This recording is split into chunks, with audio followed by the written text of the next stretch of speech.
Support WrestleTalk! Order the magazine using the link below. Chris Jericho came into the WWF in the summer of 1999 with a lot of momentum behind him, and his first couple of weeks saw him in a war of words with The Rock and The Undertaker. But rumblings backstage that he couldn't work pushed him down the card. Rumor has it Triple H was in the ear of Vince McMahon, and this real-life heat between the two has lasted until this very day. I am Luke Owen, and this is a look at the real-life feud between Chris Jericho and Triple H.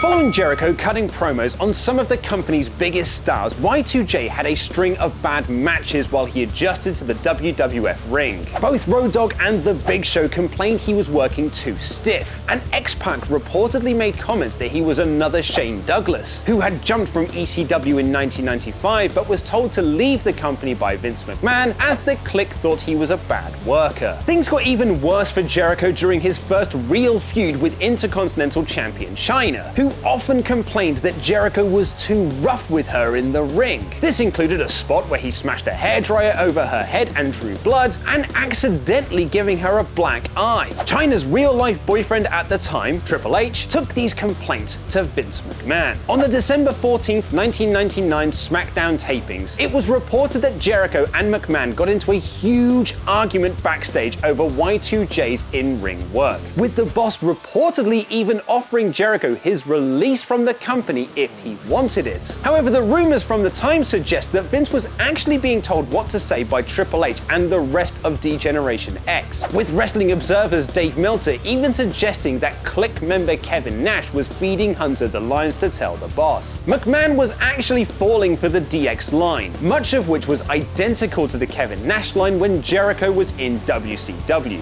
as to why Jericho can't make it as a main eventer. Triple H had already subtly buried Jericho on the Thanksgiving episode of SmackDown that year, where he and the rest of DX made fun of homeless people. He pointed at one of them and said he looked like Bam Bam Bigelow, a former WWF wrestler who the Clique always buried, and that another couldn't work just like Jericho. Many feel most of this was carefully intended because Jericho was the one newcomer who had the charisma to jump past all of them on the pecking order, and this is a very insecure business, and that is how it often operates. Vince told me I should go and apologize to DX, and I asked, do I have heat? And Triple H was like, nuclear. Jericho has since said that part of the problem was that he came into the WWF from WCW, and there was always a stigma that came with that. I came to WWE all by myself. I didn't have a gang of friends as all my friends were in WCW. I was that guy from WCW. I was one of those guys that vowed to put us out of business. That's one of the reasons Hunter didn't like me.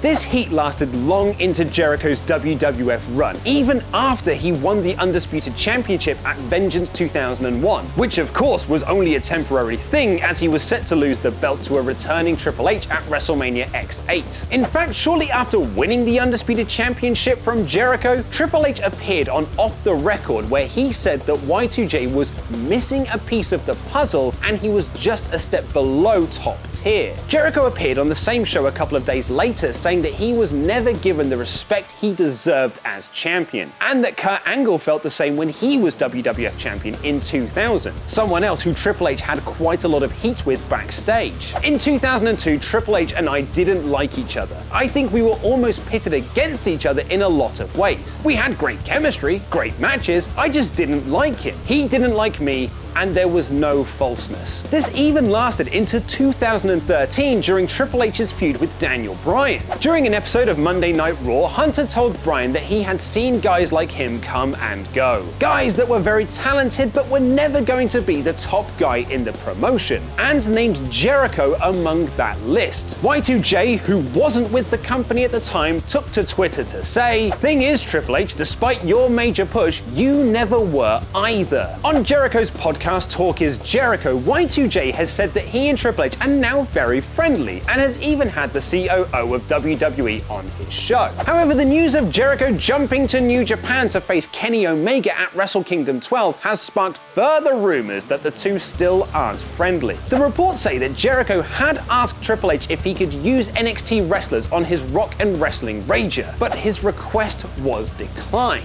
and he instead booked ROH talents like the Young Bucks. A tag tag team that aren't high on WWE's popularity list right now. It was typical WWE. 3 months after talking about it, I had a 35-minute conversation with 3 executives that I've never heard of before, just to tell me they were passing on the request. WWE apparently didn't know anything about Jericho's negotiations with New Japan, and he's now in a high-profile match, and he's using talent that WWE don't like on his cruise away from the company. So one has to wonder whether the real-life heat between Y2J and Triple H still exists. But what about some video game disasters? And how did WWE lose $350 million in one day? Click the video to the left to find out more. Press subscribe and support WrestleTalk on Patreon. I have been Luke Owen, and that was wrestling.